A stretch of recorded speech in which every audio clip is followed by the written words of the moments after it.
আমি পার্সোনালি চাই রাজকুমার ইতিহাস সৃষ্টিকারী ব্যবসা করুক, কিন্তু কোনো কারণে যদি প্রত্যাশা অনুযায়ী ব্যবসা না করে তাহলে কি এর দায় রাজকুমার সিনেমার পরিচালক হিমেল আশরাফ এড়াতে পারেন?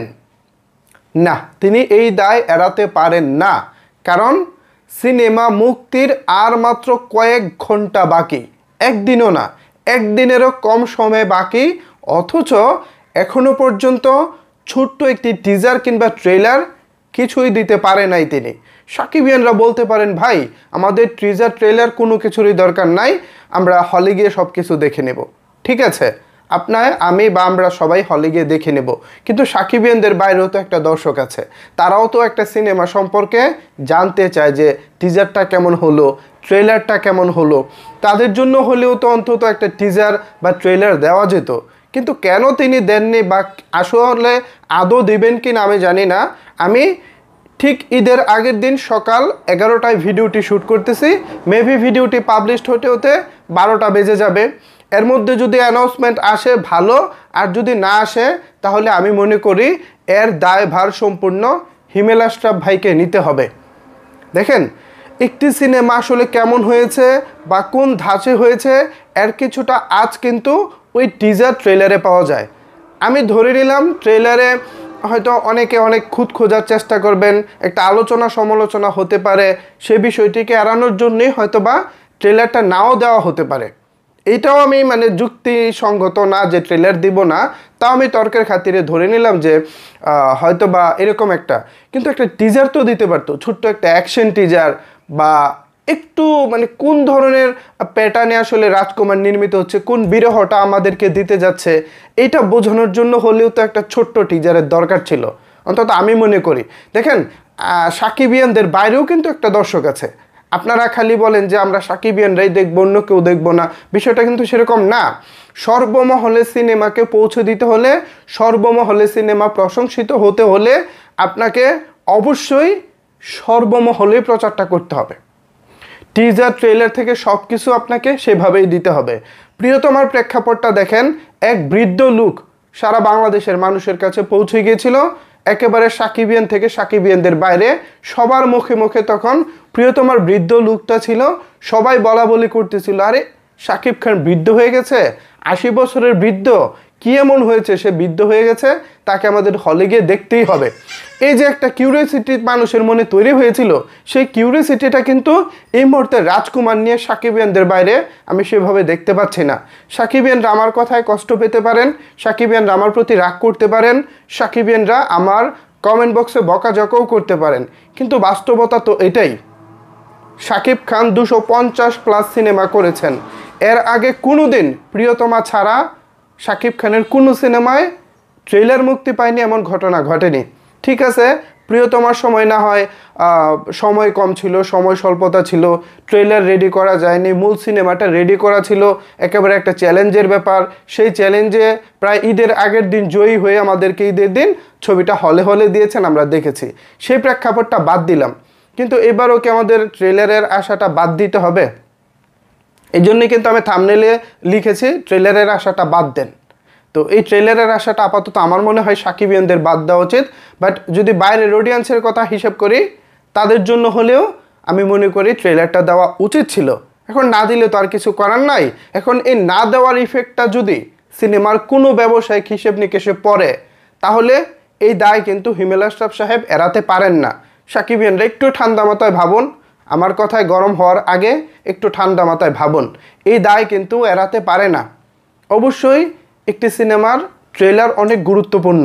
অনেকে মনে করতে পারেন, ভাই শাকিব খানের সিনেমার জন্য ট্রেলার কোনো গুরুত্বপূর্ণ বিষয় না, রাজকুমার আসতেছে এটা সবাই জানে, আসতেছে সবাই জানে, কিন্তু ওই যে মানুষের কানে কানে পৌঁছে যাওয়া যে এইটা কি করলো ভাই, কেন করলো, এই যে একটা কিউরিওসিটি তৈরি হওয়া, ওই কিউরিওসিটিটা কিন্তু নাই। বাংলাদেশে কিন্তু অনেক কিছুর ঘটনা ঘটে যেগুলো আমরা জানি, কিন্তু কতগুলো ঘটনা আমাদের মনে কিউরিওসিটি তৈরি করতে পারে যে কি হলো ভাই, মনের মধ্যে একটা আগ্রহ তৈরি করা, এটা কিন্তু অনেক পারে না। আবার আপনারা চাই বলতে পারতেন যে ভাই আরও তো ছবি বাংলাদেশে মুক্তি পাচ্ছে, কেউ তো ট্রেলার দেয় নাই, বা আপনি ডেলি ভাই প্রতিদিন ট্রেলার নিয়ে খামাখা কথা বলেন কেন? আপনি তো শাকিব খানের হেটার্স, আপনি শাকিব খানের প্রধান শত্রু। দেখেন, আমাকে ট্রেলার না দিলেও, গান না দিলেও যদি বলে যে শাকিব খানের সিনেমাটা কালকে মুক্তি পাচ্ছে, কোনো কিছু দেয় নাই, তারপরেও কিন্তু আমি হলে যাব। অলরেডি আমি 2-1টা হল পরিদর্শন করে এসেছি, তাদের প্রস্তুতিটা দেখেছি। হল মালিকরা এবার স্মরণকালের সবচেয়ে বেশি প্রস্তুতি নিয়েছে এই রাজকুমারকে ঘিরে। হলের রং করা থেকে শুরু করে হলের ফ্যান পরিবর্তন করা, হলের বাথরুম ঠিক করা, হলের সিটগুলো পরিবর্তন করা, নতুন প্রজেক্টর লাগানো, নতুন সাউন্ড সিস্টেম লাগানো, নানা বিষয়ে কিন্তু হল মালিকরা তারা তাদের সর্বোচ্চটা চেষ্টা করে যাচ্ছেন। কিন্তু এই চেষ্টা করা এবং ট্রেলার না আসা, এটা কিন্তু একেবারে সাংঘর্ষিক হয়ে গেছে।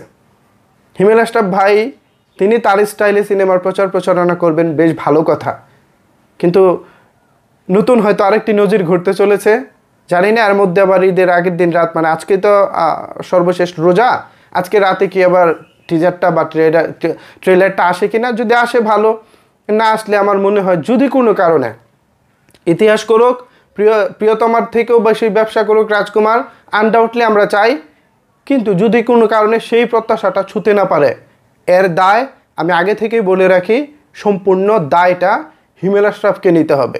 যদি ট্রেলার ছাড়া সিনেমাটা মেগা হিট করে, এর সাফল্য যেমন আমি হিমেল আশরাফকে দিব, যদি কোনো কারণে পা পিছলে যায়, এর দায়টাও হিমেল আশরাফকে দিতে হবে, ঠিক আছে? সো সাকিবিয়ানরা বিষয়টিকে পজিটিভ থিঙ্কিংয়ে ভাবুন, নেগেটিভ ভাবার সুযোগ নাই। আমরা সাকিবিয়ানদের ট্রেলার দরকার নাই, আমাদের কাছে ট্রেলার কোনো মুখ্য বিষয় না। অনেকেই বলতে পারেন ভাই আপনি কেন এই বিপক্ষে কথা বলতেছেন, বা এইটাকে বিপক্ষে কথা বলা কিনা আমি জানি না, জাস্ট আমি আমার জায়গা থেকে যেটা সঠিক মনে হয়েছে সেটাই বলতেছি। অনেক হল মালিক আশঙ্কা প্রকাশ করতেছে কেন এখনও ট্রেলার দেওয়া হচ্ছে না। আপনার কন্টেন্টে যদি দম থাকে, আপনার কাজে যদি আত্মবিশ্বাস থাকে, তাহলে তো আপনার ট্রেলারটা দেওয়া উচিত হিমেল ভাই। এখন অনেকেই বলবেন ভাই তিনি হয়তো তার ছবির কাজে ব্যস্ত। হাস্যকর ব্যাপার, ঈদের আর একদিন বাকি, 4 মাস আগে থেকে কাজ শুরু হয়েছে, এখনও যদি ওই কাজেই ব্যস্ত থাকে এই কথা বলেন, এটা অনেকটা হাস্যকর ব্যাপার হয়ে যায়। যাই হোক, আমরা রাজকুমার নিয়ে পজিটিভ থাকতে চাই। টিজার ট্রেলার নিয়ে এটাই আমার সর্বশেষ ভিডিও। আর যদি ট্রেলার আসে তাহলে রিয়াকশন দিব, কথা বলবো কেমন হয়েছে। আর যদি না আসে তাহলে আপাতত ট্রেলারের বিষয়ে কোনো কথা বলবো না। টিজার ট্রেলার ভাই মায়ের ভোগে চলে যাক, গোল্লায় চলে যাক, সে বিষয়ের কোনো কথাই বলবো না। আপাতত আমরা রাজকুমার নিয়ে থাকতে চাই, রাজকুমারে মেতে উঠতে চাই।